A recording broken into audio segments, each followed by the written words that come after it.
19 мэдээллийн хөтөлбөрийг сонгон үзэж байгаа үзэгч та бүхэнд баярлалаа. Дараагийн мэдээг танилцуулъя.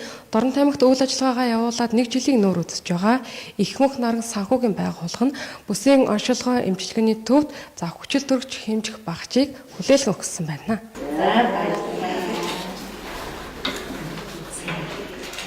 Тус санхүүгийн байгууллага зөвхөн Дорнот аймаг гэлтгүй бусад аймгийн салбаруудаараа дамжуулан сайн үйлсийн аяныг эхлүүлж тэр дундаа эрүүл мэнд рүү чиглэсэн тусламжийг удаа дараа эмнэлгүүдэд үзүүлжээ. Их мөнх наран санхүүгийн байгууллагын Дорнот аймгийн салбарын хамт олон бүсийн оншилгоо эмчилгээний төвд хүчил төрөгч хэмжигч багцыг хүлээлгэн өглөө. Энэхүү багц нь төрөх тасаг болон бус тасгуудад нэн шаардлагатай багц юм аа. Энэ удаа олонгоо Дорнот аймгийн бүсийн оншилгоо эмчилгээний төвд нэн шаардлагатай болох хүний хүчил төрөгчийн хэмждэг багцыг хандуулж байна.